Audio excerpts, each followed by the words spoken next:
Secularization theories predicted that religion would die out in modern societies. So the theorists thought that modernisation meant a decline of religion. Secularization just means religious decline.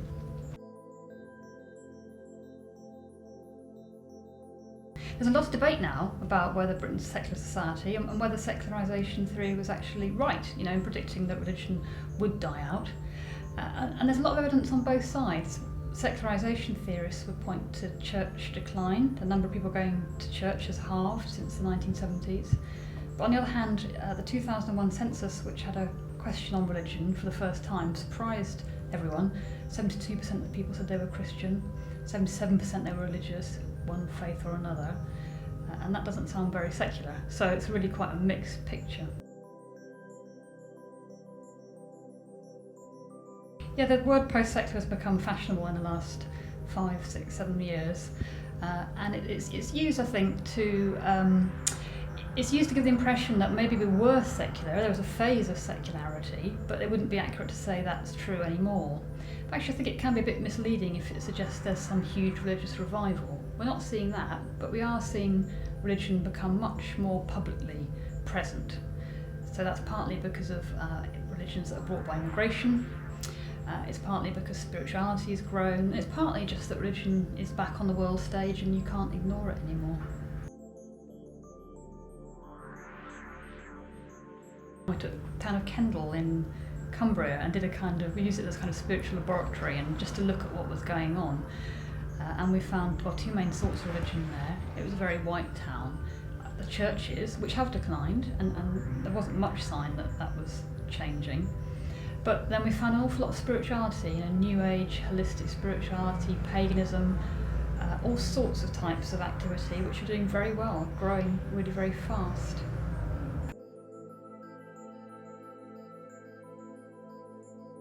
We were looking to see if religion was growing or declining or how significant it was. And we took a single town because it was researchable with the resources we had. We were a team of 4 people working over 2 years. And we took a town that was kind of bounded, so all the activities took place within it. People didn't go somewhere else to do things, so we could capture what there was. And we could kind of cover it. Within 2 years we would know exactly how many groups there were that were meeting for religious purposes. So the first year, really, it took a whole year just to identify what there was. Some people just meet in private rooms, or it's quite hard to track down a lot of religious and spiritual groups. And then once we'd mapped what was going on, then we took some representative case studies, a number of churches, a number of alternative spirituality groups, and we did a year of participant observation, building up trust with the groups and getting to know them, and then interviewing members of them. And towards the very end of the study, we put a questionnaire around as well.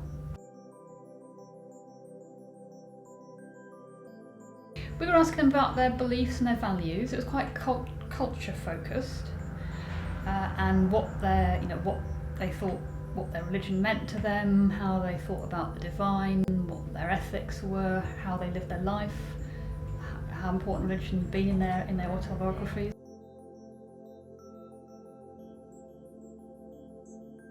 A very mixed picture, a huge variety of different kind of beliefs.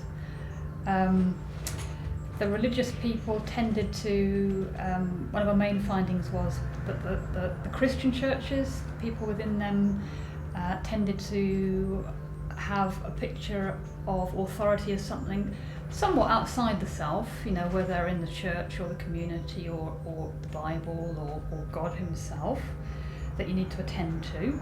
Whereas people in the new forms of spirituality tended more to think of spiritual authority, any kind of authority, as something inner. So you need to listen to your own intuition, your feelings, your heart, make your own decisions on that basis. We're finding a picture, which we think is probably fairly true of the country as a whole, of Christian churches and religions that ask you to obey an outside authority being in decline, struggling to recruit younger people. Whereas forms of spirituality that go with the cultural flow more in seeing the individual as having the ability to make their own decisions and find their own spiritual path without necessarily being told what to do by a higher authority, those forms of spirituality growing and attracting young people. And so we predicted that they'd be the ones that would flourish, whereas traditional forms of church, we predicted that they would continue to struggle.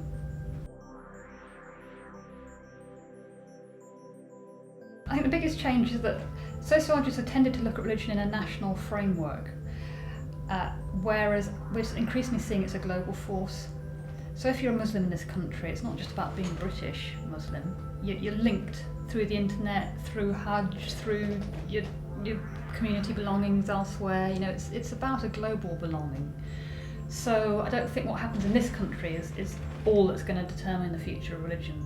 It's much more about global events, including political events. And given they're unpredictable, it makes the whole religious scene a bit unpredictable. But I would say that I think religion is becoming more important, giving people a sense of identity in late modern societies. That seems to be growing in a way secularization theory didn't predict. So young people too finding, kind of rediscovering various forms of religion, but in new ways. It's not just about going back to the religion of the forefathers, it's about finding new ways of being spiritual or Muslim or Christian or whatever, doing it in my own way, quite a lot of people say.